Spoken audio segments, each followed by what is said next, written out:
Like if you as an owner say, I want this kid, I want to develop, well, then you should have fired the coach and the GM because they're not going to be here. And you're going to have that tremendous upheaval for Shedeur Sanders from year 1 to year 2. Just dumb. Dumb. Everything about that organization has turned dumb, which is weird because they in the Coughlin era, Jerry Reese era, they were one of the smartest teams in football. And now they're one of the dumbest. And they keep making the same mistakes over and over again. Yeah. Tangent. We should have a tangent buzzer. Yeah. No, that's a good tangent, though. An accurate tangent, in my opinion, there. Let's get to Mike Gill joining us now here on Birds 365 from 97.3 ESPN down the shore. Here's Mike Gill. Mike, welcome to the show, man. How you doing on this Wednesday morning? 15 days. Glad I'm not Brian Daboll, man. I just got the scorn of Johnny Mack. Well, it's not. What can he do? What can they do, Mike? If they draft a quarterback, it doesn't help them at all. They're out.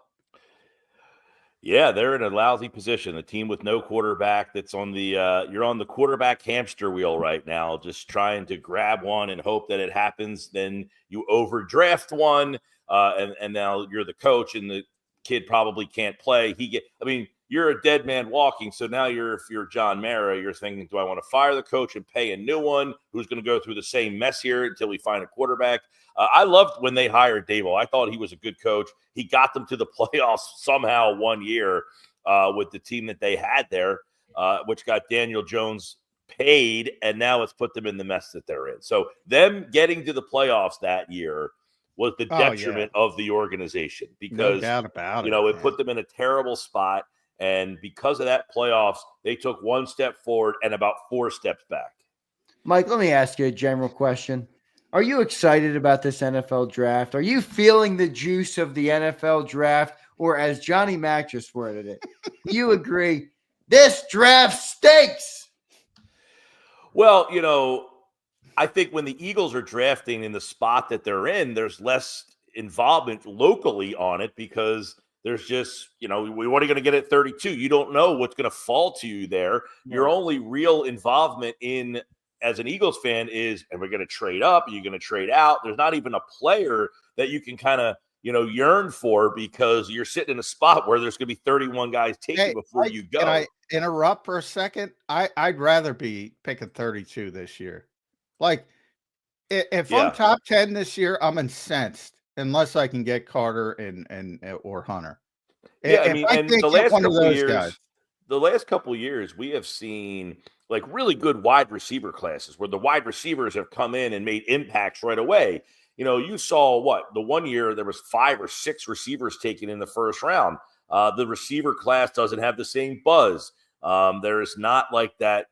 After Cam Ward, who I don't even know that he's all that great. There's not a great quarterback class here. And Cam Ward, I'm taking him out because it looks like he's definitively going number 1. So there's really no conversation of who the best is. It's clear that he's the best in the eyes of, the teams up top. The only thing that's given this draft a little bit of buzz is the fact that you got the 2 Colorado kids and nobody really knows what to do with them. I mean, right now you're thinking Travis Hunter as the second pick, but you don't know if he's going to play offense or defense. I mean, that's generally something that's never discussed.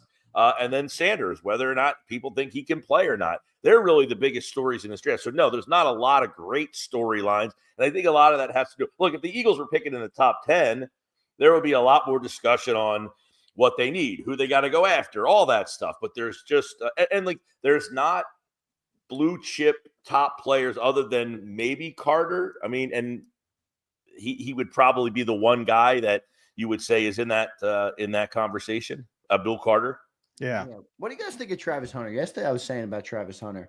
I get it. All right. He's an enamoring guy. He played all those snaps last year. He was an amazing player on both sides of the ball. But, John, I think of you when I think of this because you often tell me you hate gimmicks, right? And I understand what you mean by that. And if you're an amazing corner and receiver, how does that translate into the league? I would rather you be called a blue chip because you're the best edge in football than be called a blue chip because you can play two positions, where I don't think that's going to pan out in the NFL. So he's a tough one to grade for me. I do think he's going to be an excellent cornerback, but I think the blue chip thing is a little overblown because I don't see him playing two positions in the NFL. It's some teams view him as a receiver and some teams view him as a corner. Does that mean if you're being viewed by two different positions, two different sides, that you're not great at anything? I don't know. There's some people think that he could be the best at both, but are you really going to play him at both? I mean, if you end up drafting him, do you now have a conundrum of what to do with him and what he wants to do? I mean, you get him into your locker room and he plays corner, and then is he yearning to play receiver? And if you say you're a receiver on this team, well, no, I want to play corner. That whole dynamic. And these sound like bad team problems, right? Our best player wants to play both sides of the ball, and we only want him to play one side of the ball. This sounds like a perfect situation for the Giants. Get a guy who's really good and have him be a malcontent because he wants to do more than what the Giants want him to do. Now, Cleveland looks like they are looking at him, but possibly as a receiver, right? I mean, so yeah. They would say, we want you to play wide receiver. Well, guess what? Welcome to Cleveland. You have no quarterback. I mean, thrilling, right? We draft the receiver, and you got Kenny Pickett. Come on, Mike. Yes, two gloves. You got a guy with two gloves throwing you the football. Yeah. So I find the Hunter thing to be fascinating because of the fact that he's going to land in a situation where, you know, quite frankly, the team's not going to be good, and then he becomes the story of, well, the team's terrible against the pass. Well, you got a guy that can play corner, playing the offense. Well, we can't score. Well, you got a guy playing corner that can play wide receiver. It just sets up for more drama for bad teams. Yeah, I mean, the problem with the Zander Spalt, I don't like gimmicks because I think you have to lean on stuff in the, you know, sort of big moments, and you can't be gimmicking up everything. And from the standpoint of working both ways, I don't think it works. It was Jason Kelsey who got me thinking about it. I'm like, and he wasn't even talking about Travis Hunter, but he was talking about the leadership of Brandon Graham. And he was mentioning how difficult it is to resonate with the entire team. And I think a lot of people don't know. And Kelsey said, you spend 90% of your time with your position group in an NFL building during the week. So what the hell do you do with Travis Hunter? So to me, you have to make a decision. Now, where I disagree with Zander, he'd be a top 5 cornerback and he'd be a top 5 wide receiver. That's why he's a blue chip player. He can do them both. But I do think you have to make a decision.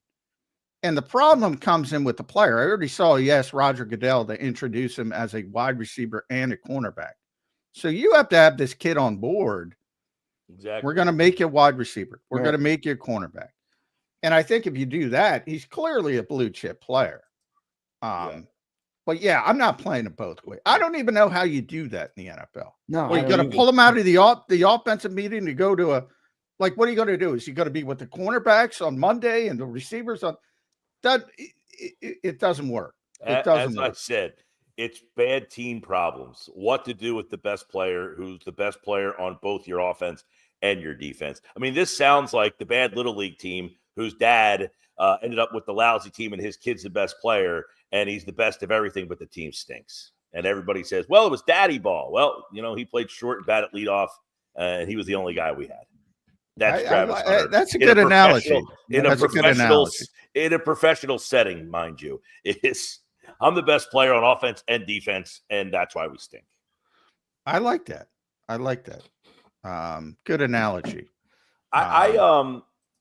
And you mentioned the gimmicky side of it. If you're the Browns, like, do you just say at this point, they've obviously, I think, said we don't like Sanders enough. There's no other quarterback to take. Do we just take the best available player? They've gone down the route of taking Myles Garrett, number 1 overall. So they've tried that. So Carter, they say, we've already taken a defensive end. We just paid him a ludicrous amount of money. So we're not going to take another one. I mean, they almost have no choice here other than to take Travis Hunter.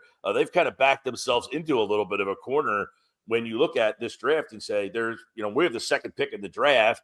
We don't like the quarterbacks. We already paid our defensive end. We almost have to take this player. So it looks like they're going to have to be the team that makes a decision. And it looks like they wanted to play wide receiver. I think Abdul Carter would be a great fit. I know they already got the end. You're not wrong about that. But if you don't have a quarterback, what's the next best thing to do? It's go and wreak havoc on other you quarterbacks. look at all these teams that have drafted high defensive end players.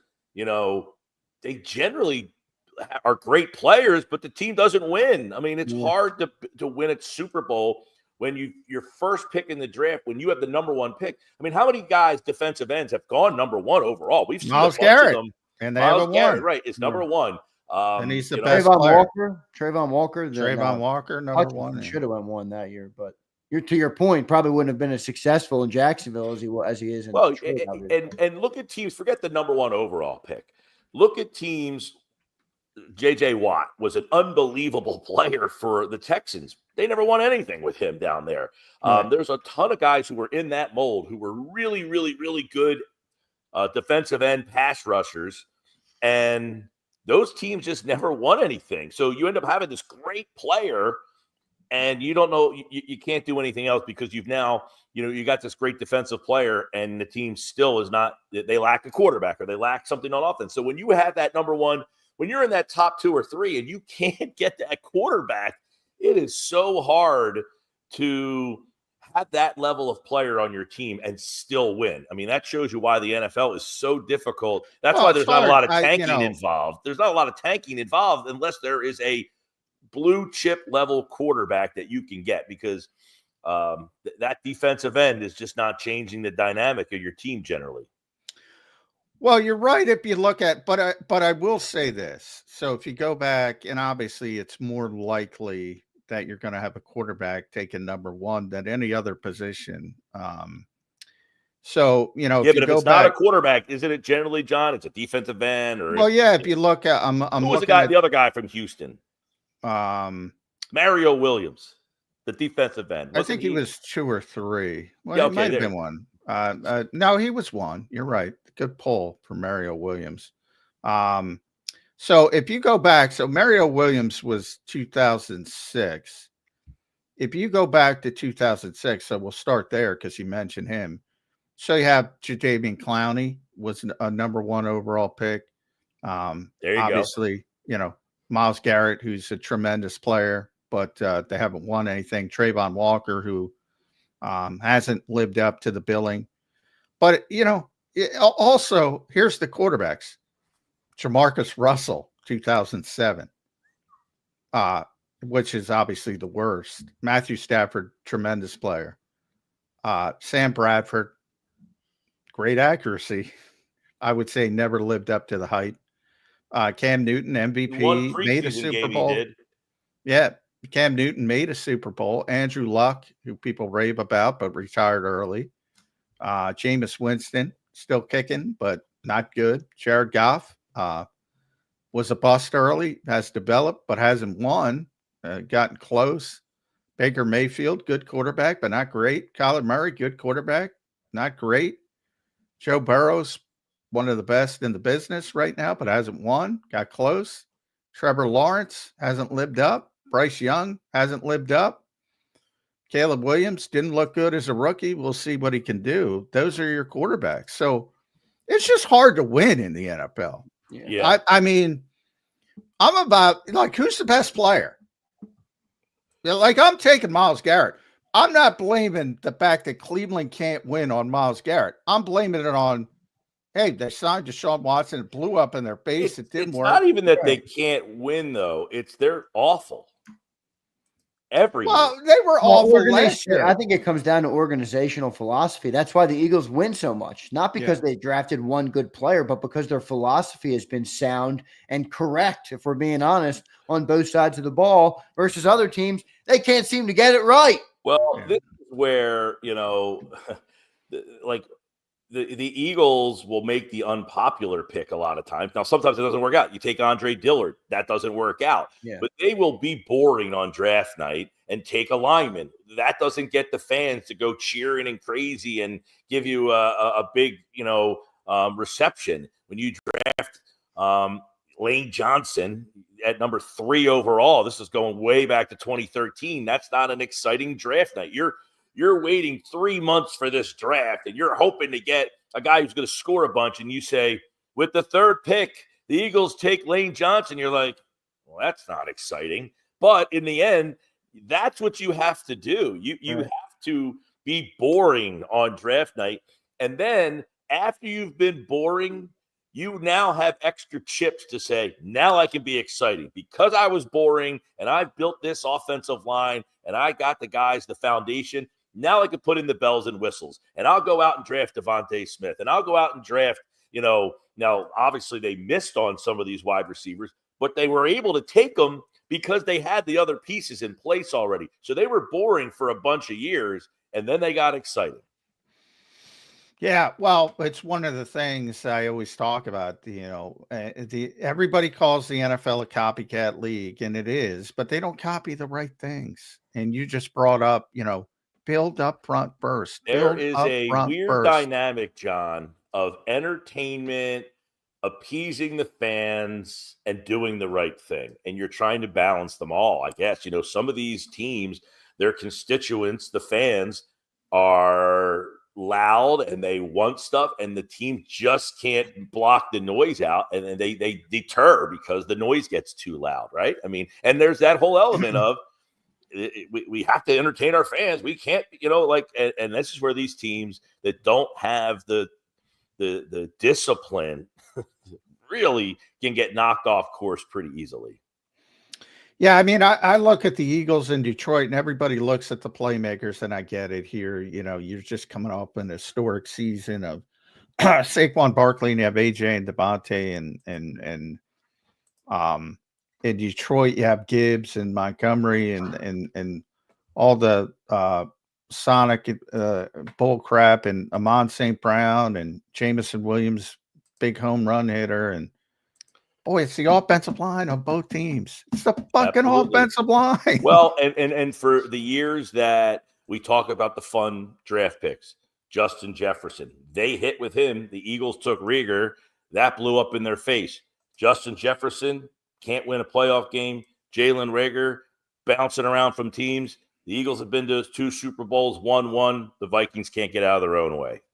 You can get the fun player, but you got to have the foundation first. Having Justin Jefferson does you no good if you can't block for the quarterback back there. And they have had, I think if you look at skill players, Minnesota's like the poster child. They had Dalvin Cook and Justin Jefferson. Yeah. They had some great skill players there. And, there's back when Detroit, the Lions, years ago, took Calvin Johnson and Charles Rogers. They went 3 years in a row taking a wide receiver, and yet they had no offensive line on those teams ever. They have 2 of the greatest skill position players of all time in that franchise with Barry Sanders and Calvin Johnson. Yeah.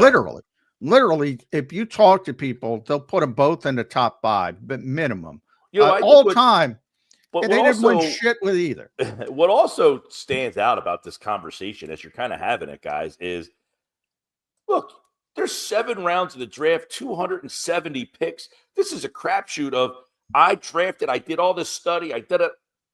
I don't know if this guy can play. Does he have the heart? Does he have the desire? Does he have the will? What's the money going to do to him? Does he meet somebody who derails his whole career? I mean, there's a lot in sports in general, in drafts in general. You really need a lot to go your way to, we talk about all these number 1 picks that you talked about, John.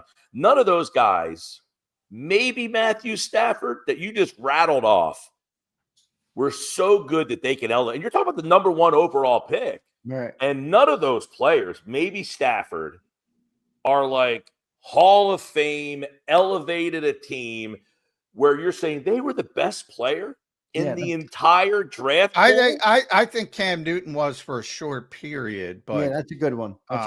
Andrew Luck was, but he retired early. You never know what would happen. But you know what? Go back to wherever you started. 06? Yeah, 06. Did you have 2 players in 20 years that you were like, okay, that guy was worth taking number 1 overall? And Andrew Luck, well, Joe Burrow, I would say currently, but Andrew Luck. One of the reasons Andrew Luck, because I think Andrew Luck was that type of player, but one of the reasons he retired early is because he was beat to shit at such a young age because they didn't have the freaking offensive line in front of him. Yeah. And he didn't get to turn into what he should have been. The whole thing is offensive line. The whole thing. Especially talking about a quarterback. And it has just become more clear for me following and covering this team. And I said it last year. If I could give the damn MVP to that offensive line, I would give it to that offensive line. And you know what's crazy? I'm 48, so anybody in my age group would you go back to the Randall years. Their offensive line was horrendous. They went out and signed Ron Solt thinking that they got the greatest offensive lineman of all time. I think he got popped with PEDs. I mean, their offensive line was hideous, the Eagles, in my growing up times. You were always like, oh, my God, they've got the worst offensive line, like Dave Remington playing center, and Ron Solt was the guard, and Kevin Allen's on the beach in Margate getting in trouble. I mean, it was just a disaster for them. And then, Andy basically focused on that offensive line. You remember, and this is where it all goes back to, in 98, when they draft Trey Thomas and not Randy Moss. Randy Moss is the guy that year, and the Eagles take Trey Thomas, a left tackle, and you're like, that's boring. You got Randy Moss.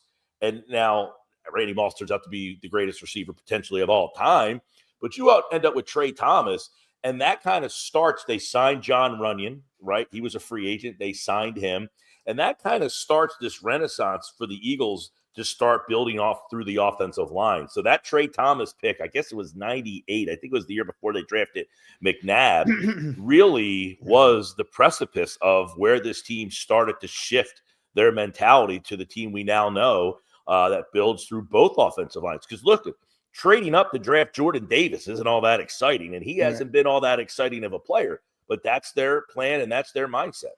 I think the point still stands of organizational philosophy. If you are relying on one player to turn around your franchise, I don't care who it is, you're probably not going to have success. Even in the case of Matthew Stafford, right? What a great quarterback, literally a Hall of Fame quarterback, still couldn't turn that organization around because the philosophy of that organization was off base. If you're the Eagles, you can have misses. You can miss on Rager. You can get Jordan Davis at 13 and him not be the impact. And everything still works because they're doing the right things. If all these teams that are relying on one guy to change their trajectory, those are the teams I think that fail. Yeah. I mean, Stafford, I would argue for years, how good he was in Detroit. Nobody knew it. Yeah. Nobody knew it. He was a better quarterback in Detroit when he was losing than he is now when he was winning, when he won his Super Bowl. Right. Well, you know how that works. You go, to that point, you take Andre Dillard in the first round that year. In the same draft, you draft Jordan Mailata in the 7th round. Sure. And the first round guy flames out, and the 7th round guy turns into your Andre was 2019. Jordan was 2018 because Jordan was part of that. Well, there you go. One year you take a guy in the 7th, one guy you take a guy in the 1st. Yeah. The 7th guy ends up making it. The first round guy flames out, but you just keep swinging at positions that you believe in. Yeah, and Jeff Stoutland. Part of the reason I love Jeff Stoutland. I love Vic Fangio because they're so honest. I still remember the day Jordan Mailata had his first start because it was against San Francisco. And we're all sitting there going, oh, this is going to be ugly. Jordan Mailata out there's never essentially played before. And you had Nick Bosa and company, and it wasn't ugly. He held up. Wasn't phenomenal, but he held up. But I remember it for some reason we were talking to Stoutland, probably because of that, before the game. And he was so honest when he said, what do you think? Is he ready? Basically was the question. And he's like, I don't know. I hope so, but I don't know. This guy working with him every day turned him into what he was. Right. Same with Vic Fangio. When you talk about Zach Bond, Vic Fangio could have spiked the football 15 times. It's like, I don't know.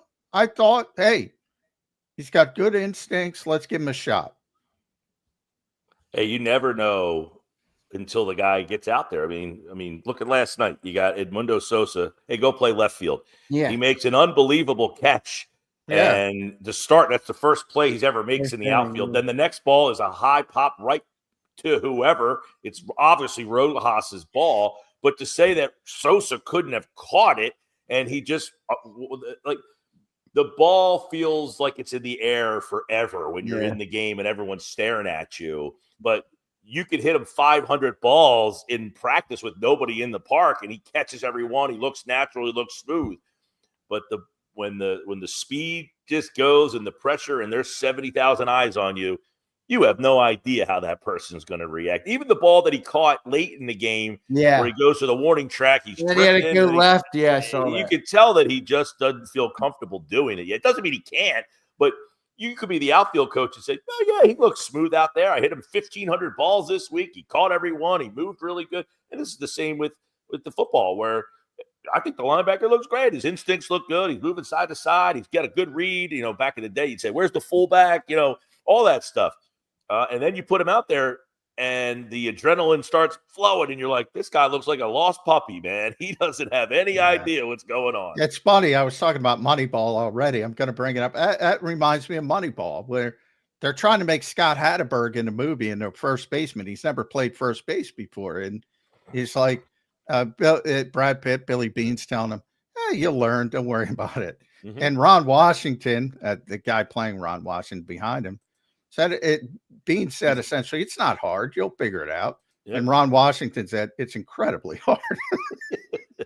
You know, a lot of times too, you especially in baseball, you just look at your body type and project and say, "Okay, this guy's 6'3", he's long and lanky. Okay, you're gonna go play first base. You'll be fine. Don't worry about it." Yeah. You know, exactly. So stuff like that. Football, similar, where you're like, okay, like Zach Bond, you're 6'3". Okay, I'll throw you at middle linebacker, see what happens there, because you're a little too small to do this. You're a little not fast enough to do that. All right, we'll put you over there. But through your whole life, your size has allowed you to play these positions that maybe you weren't really supposed to be, just because you're the biggest guy wherever you live, or the fastest guy wherever you live. But that still might not be the best spot for you ultimately, and that's the hard part when you're going through these draft processes. Not every coach is saying, "Hey, man, I want to play you where I think you're going to play when you're a pro." They're saying, "I want to play you where it can help me win now," right? So you don't always play the position that you might be the best at. You're playing the position that helps that team that you're on currently win. And, I think it's one of the precipices for a lot of the in some instances of the transfer portal, where guys like, "I don't like the way they're using me here. Yeah. They're using me as this, and I think I should be that." Yeah. I hate when NFL personnel people talk about, they're not getting quarterbacks ready, or they're not getting offensive linemen ready. That's not their job. They got to win. Yeah. They're not trying to get players for you. That's your job. So we go back to drafting offensive linemen. The Eagles drafted famously Danny Watkins, who played tackle at Baylor. And, he did not have a football background. He was from Canada. He didn't know much about I used to host a show with Watkins, and I asked him about Walter Payton one time. He had no idea who it was. I mean, no idea. At that point, when you're in the draft process and you interview the young man and ask him a question like that, and he's like, "I don't know who that is," I think you have to take a pause and wonder whether or not that guy has the instincts. Now, you might say, well, Jordan Mailata might not have known some of these guys. Okay, he had the physical traits, I guess, and the size in the 7th round. They took this guy in the 1st round. And I remember him telling me, though, he went to Baylor in part because they let him play tackle. Well, he went to the pros, and every team looked at him pretty much as a guard because he had shorter arms. Short arms. Yeah. I never played guard in my entire life. He's like, I have no idea what I'm doing out there. So these type of things where we're talking about trying to find talent, you just are projecting, well, because his arms are short, I can make him a guard. Well, here's a guy who says, I have no instincts to play that position. And we just assume so many times, just move a guy from tackle to guard, or from guard to tackle, or whatever, or from left side to right side. And it's not always that easy that you're going to hit on some of these guys when you say, I watched this guy play right tackle, but I think he can move inside and play right guard. He might have the projection to do it, but he might not have the mental to do it. And you can't, a lot of times you can't figure that out until they get into a game. Yeah, well, you're right about Danny Watkins, because I could tell you he had like 29 reps on the bench. So, NFL teams look at him. He was the nicest kid ever. So they look at him, he's like this big, powerful kid. You just move him inside. He plays in a phone booth. He turns into a star, and he just couldn't do it. Andre Dillard, we talked about this big Andre Dillard day. Third time we brought him up. He compared it to, if you hurt your hand and you got to wipe with the other hand, it ain't easy. It ain't easy. That's a bad visual right there. It is. But everybody can understand it. And some people like Mailata, in a lot of ways, and Stoutland has mentioned that over the years, like he didn't have any bad habits. So he got to teach him from day one. Yeah. It was like scratch. Yeah. You got all this muscle memory of bad habits and this, and you make it on your. George's like, oh, you want me to play on the right side? I'll play on the right side. You want me to play on the left? I'm like, what does it matter to me? Other guys, it's in their head, as you mentioned. Mailata is, to me, the biggest what if ever. And not because he stinks. It's just who looked at him and said, I mean, obviously you see his size and say left tackle, but you watch his film when he plays rugby, and I'm thinking, why didn't they try him to play defensive tackle? Who the hell's blocking him? Or why not a defensive end and just have him rush the passer? Well, people still want him to touch the ball. Yeah. People want him to touch the ball. I feel like he could have been a dominant defensive tackle to where the guy's 6'7", 380 pounds. He has explosion and burst. I mean, you're like I feel like his results would be everything you wish Jordan Davis would give you. Just blow in the middle of the pocket up, pushing guys back. That's interesting. I have never, to this day, Mike, I have never even thought about that. I think about it all the time when we were at draft season. I say, who looked at him? Now, I get it. It worked out. He's a great left tackle. But I would have been like, I want to see this guy play defensive tackle and just bull rush the center right up the middle. Who's blocking that guy? Yeah, I think they made the right decision, obviously. Yeah. In hindsight, but when you look at his frame, 6'8", 380, 35-inch arms. I mean, that screams left tackle to NFL people. No doubt. That screams the length, his explosion and size, the combination of his explosion, size, and skill. And athleticism, Mike, I can't help but wonder what you're wondering. Who would have blocked this guy? If I don't think anybody would have blocked this guy. 6'8's a little tall to be in the middle. He could get, you could maybe get some leverage up under him. He's too tall. Yeah. He's too tall to play defensive tackle. Just think about what he would have done if he was a defensive tackle, him and Jalen Carter together. Woo. Oh, my goodness. All right, let me ask you guys about something. I'm wondering if we've been bamboozled and hoodwinked again, all right? So Ray Didinger, we all love Ray Didinger. We all know Ray Didinger. He spoke yesterday about his number one prospect in the NFL draft for the Eagles, and that's edge rusher Mike Green from Marshall. All right, we all know how good this guy is. He had like 18 sacks or 17 sacks last year. It was Marshall, but he obviously jumps off the page if you're looking at edge rushers. The reason I bring his name up is less to ask about the player and more to ask about Howie Roseman bamboozling us, because he spoke at the owners' meetings. I forget what the show was about. They don't even look at guys that have touched women. They don't scout them. They don't want to hear about them. They don't look at them. And I'm how he's forgetting Deshaun Watson. Yeah, are you blowing smoke out my ass, Howie?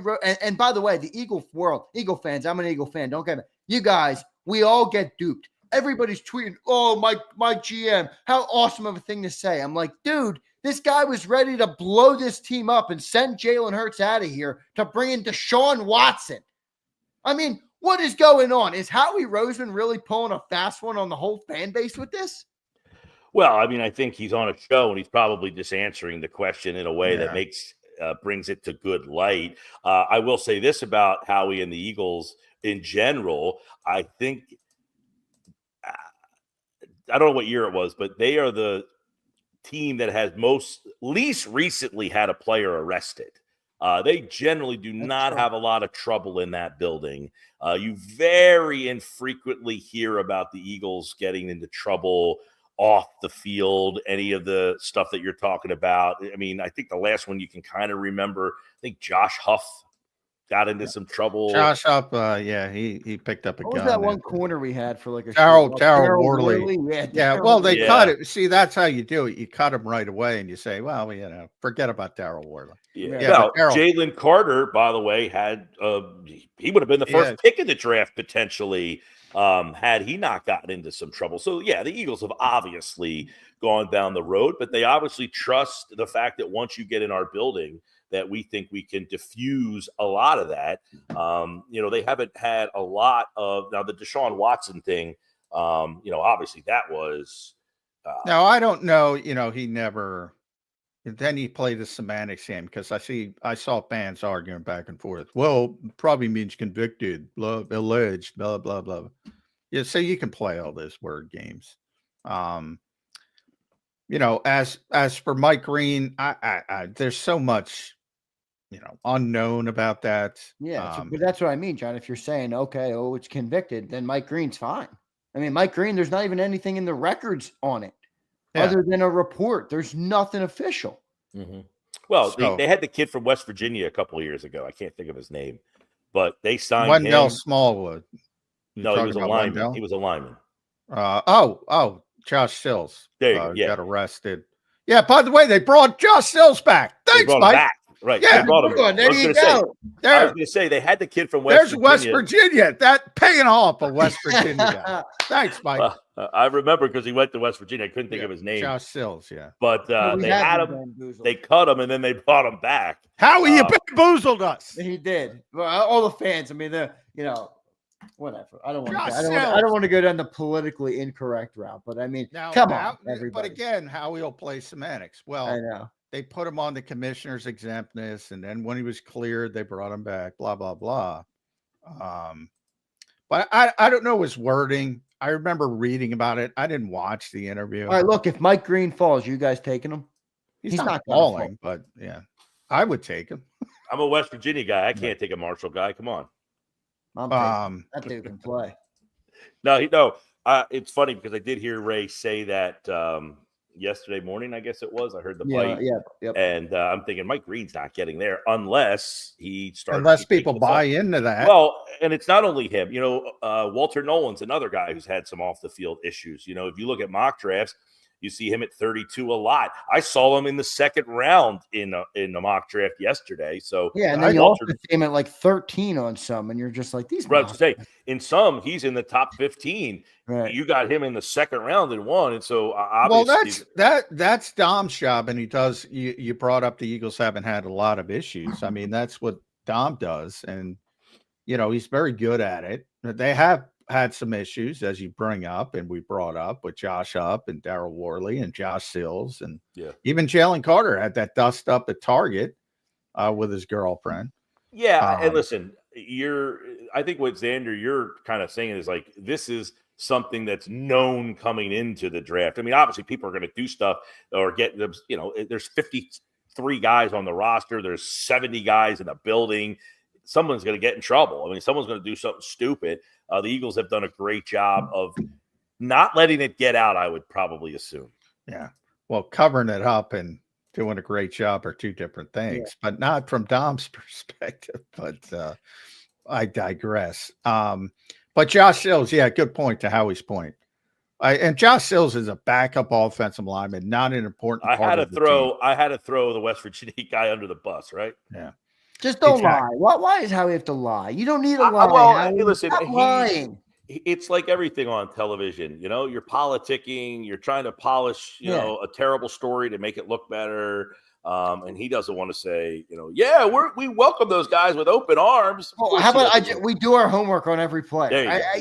We don't even look at. Yeah, there's a more political way to handle it. I agree with Zander. Now, to Mike's point, like for years, I would say one of the things that would drive me crazy is like people do not understand the collective bargaining agreement. And for many years, like it was jointly bargained that marijuana use had these structured penalties before they removed them. So if you failed your third test, you're getting suspended. It was collectively bargained. Whereas, some of these high profile, ugly incidents, Ray Rice in Atlantic City, Mike, you remember that. I sure do. And he gets suspended for 2 games. And you get all these morons on social media saying, oh, the NFL advocates beating your girlfriend, but they think smoking marijuana is worse. No, one's collectively bargained and structured. Right. And the other, you have this wherewithal. So people remember the Ray Rice issue. His girlfriend said, she spoke out on his behalf and tried to do. I'm not advocating it either way, but from the player standpoint, that's what they wanted. They wanted, all right, this guy had a sterling reputation before this incident, never got in trouble. They took in all the things and they suspended him. Probably should have suspended him more. But people were incensed, and you constantly heard that argument. And I'm like, all right, well, that just tells me you don't understand what's going on. Because one is structured penalty and one, it's open-ended. Right. Now, you can criticize Roger Goodell. He should have been harsher, but don't bring up the other aspect because you don't know what you're talking about. But boy, that was talk about swimming upstream. Nobody understands that. Nobody. I think there's a big understanding gap in there where you're talking about with things that are structured and in the CBA versus things that are not, that the owners have to take accountability. Exactly. Yeah. Exactly. But to Howie's point, yeah, I mean, you've looked at players who've had issues in that realm. So, that is probably you're on television. What are you going to say? Oh, no. Yeah, I'll look at a guy who's, you're not going to answer that question that way. Right. So I get it. Your answer, though, Zan, we do our homework and we trust our organization will make decisions based on the homework we've done on these guys. And if there's a guy that is not up to the standards of our organization, we'll take him off our board. Right. Everybody's happy with Jalen Carter. So many teams took him off their board. Chicago Bears passed him twice. He's a great player. Jimmy Johnson, that was his greatest quote ever. Some guy fell asleep in a meeting room. It was a running back. I forget his name. Cilio probably knows. Yeah. Fell asleep, and they cut him. And somebody asked him, what if Emmett fell asleep? And he chuckled. And he said, great quote. I'm going to treat you all fairly. I'm not going to treat you all the same. Jalen Carter gets more dispensation than Josh Stills. Yeah. Because he's super talented. Sure. Emmitt Smith could fall asleep in a meeting and he ain't getting cut. Yeah. Deshaun Watson at the time, I think there's a lot of hindsight because he's played poorly. The whole league was, everybody wanted Deshaun Watson with those ugly allegations. I remember the whole saga of waiting for him to make the decision and all those that I remember covering it. Because he was a top 5 quarterback, or they thought he was a top 5 quarterback. I mean, that's just at one point he was. Yeah. That's a story. Jeez. Early Houston days, he was for sure, man. How precipitously he dropped. So that's the real life aspect. Which is, not that obviously we got to get rolling, but, Watson is out of the game for what, a year or two? Year and a half, basically. Yeah. And he absolutely stinks when he comes back. Mike Vick is out of the game for multiple years and came back and was probably better than he was when he first played. So it shows you like Watson either just quit, gave up. I don't know. I mean, there is some precedent that you've missed some time. Guys miss time with an injury and they come back. I think he crumbled under the pressure of it, Mike. Holy I mean, that's a lot of. I always bring up Le'Veon Bell. He sat out a year. He was never the same. I mean, by the way, now Watson's going to miss another year, so his NFL career. He may never play again. No, never play again. No one's taking him back. There's no his play, more time missed. There's no reason to bring that. Yeah. Plus, he's got all the money ever.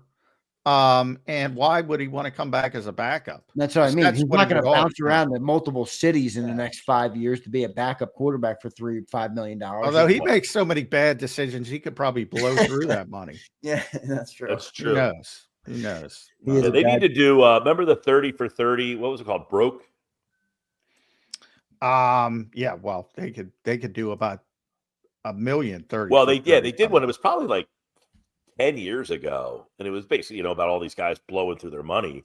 But how the money has changed since that one came out to where we are now. I love to see a second act, like a 2.0 of that to see how people. It's always depressing. I don't want to see it. I mean, it's pretty sad. But when you give young people a ton of money, I mean, there was a receiver for the Chiefs the other day. I saw. I don't know if he put it out or the team put it out or somebody put it out, but like he has this room and the cars and I said, I'm thinking to myself, oh my God, this receiver is essentially like I saw that. It was Xavier Worthy. Yeah. There you go. Yeah. And I was like, he's a good player, but like the amount of money he blew through, I'm like, oh my God. I'm thinking to myself, this is just that made me think of that 30 for 30, actually. Yeah, I was on a little 30 for 30. I watched the other Danny Hurley one the other night. I was watching that. Has that number changed? Speaking of that, it used to be like 70% of athletes go broke or something. Has that number changed? I mean, you would think that that I feel like, at least maybe I'm wrong, but I feel like there's been a general awareness more thing that's pushed now of, Well, they do have classes when you get in the that's league. What I mean, like, you get some players who are like smart about it. There's so I don't know. I thought maybe the general knowledge of it would improve, but maybe not. No. Like you said, anytime you give 18-year-olds millions of dollars. You got 18 cars in the And by the way, now you've added, now you're NIL. Now these guys are coming into the league rich. I mean, this is a different world now. All right. At Mike Gill Show, make sure you follow Mike on the X platform. Follow his YouTube channel as well at Mike Gill Show there. 97.3 The Sports Bash 2 to 6. You talk to guys all the time, Mike. What I think this draft stinks. What are Kaplan and Mosher? What are those guys saying? I think it stinks. Yeah, I mean, a lot of it. We haven't gotten to the players as much as we were talking about wide receivers the other day because Julio Jones retired. Wide receiver class, yeah, and we were talking about how the wide receiver class the last couple of years has been stacked with these stud players. There's just not. This is like the year. Who was the guy? Chenault, was he the top receiver? Yeah, Chenault was. I don't think he was top, but Treadwell. You're probably thinking of Laquan Treadwell. Yes, Treadwell. And that receiver class was stung. We were like, this is kind of similar to that class where there's not. The kid from Texas is pretty good, but I think the kid from Ohio State's going to be the best one. That's wide receiver. That's become wide receiver Ohio State. Yeah, who's that? Amika Buka or whatever his name. Yeah, definitely more top heavy with a couple of players, but more. You're not looking for that franchise player in this draft. This is a good draft for the Eagles because they need more depth and foundation. I like being where the Eagles are in this draft. Yeah, I actually like it, but I advocate moving out of 32 and just adding more between rounds 2 and 3. You have 4 fifth-round picks and just getting 7, 8 guys between rounds 2 and 5 and put them in a competition. Well, here's the problem. Here's the problem with the Eagles, though, Mike. And I know you got to go. Last year, fifth-round picks. They have 4 fifth-round picks. They had 3. They feel the need to have to keep all these guys. They never want to cut them. And I'm like, you left Anaya Smith on the roster, Trevor Keegan, the whole year. It's hard to say because they're one of the best teams ever in the modern generation. They won the Super Bowl, but they got nothing from those 2 players, just sitting on the back end of the roster. Yeah. Are they going to keep 4 fifth-round picks that never play? Well, I would imagine if you trade the first-round pick and move back, you get a second and maybe a 4th. Well, most likely a second and a 4th. You trade 3 of the 5ths to move up, you can get yourself maybe another 3rd. So now you have I have no problem. 2nd, 3rd. That's relevant. That's where I think they're going to make their hay this draft, the 2nd, 3rd round. Yeah. That's mean. You know, we are 3 weeks from the draft. The Eagles haven't done anything in weeks, and we've been talking about I don't even know what for about an hour. Yeah, sorry. Mike, thanks for joining in. It's crazy football, right? It's unbelievable. It is. There's a lot to talk about. Mike, talk about. Appreciate it, man. At Mike Gill Show, we appreciate you always on Wednesdays. We'll catch you next week. All right, brother? Thanks, bud. There's Mike Gill joining us here on Birds 365. Great segment there. I know Mike's right. Not a lot's happened, but I thought that was a pretty good segment right there with Mike Gill. Talked about a lot of different stuff. So good stuff there on Mike Gill. I'll get to make sure I got every chat all handled on the show today.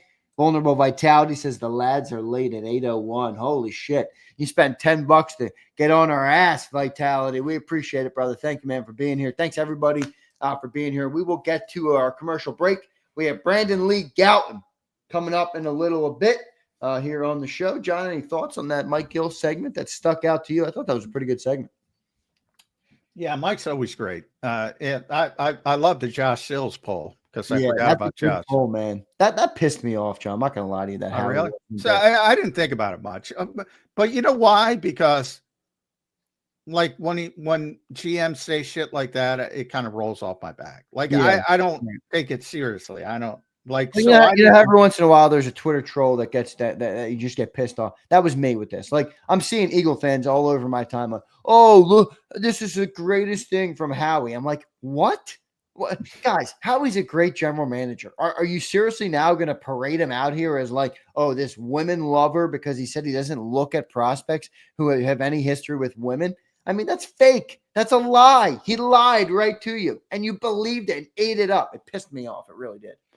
Yeah, well, I get it because I've been there in different instances, but with that, literally, it didn't even register to me because I didn't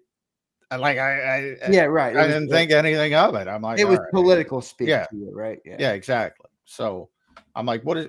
I just read about it. I didn't see the actual interview, and my assumption is I don't know how you get to that subject, but they must have been talking about a prospect or something. I don't know. Anybody saw it? Mike Green. I mean, I watched it, but the clip that they put up was not. Yeah, and that's another thing. You see these clips and there's no context because they take the question out, whatever. But I'm sure he didn't go up there and say, "Look at me, I'm this virtue signaling. I don't do this." I'm sure he was asked a question, and probably at the moment he's like, understanding.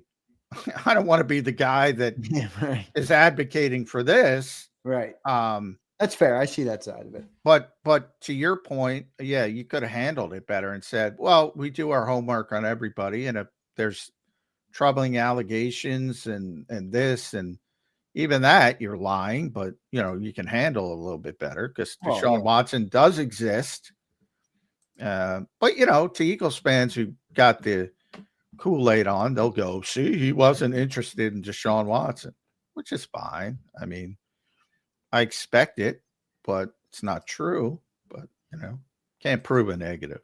No doubt about it. Johnny Mac, good stuff there. Let's get to our commercial break. Coming up in 9:20, so 5 minutes from now, right after our commercial break, we will talk to Brandon Lee Gouton from Bleeding Green Nation. So looking forward to doing that. Appreciate everybody being here this morning. Got a good crowd in here for an April 9th. As Mike says, there's nothing to talk about.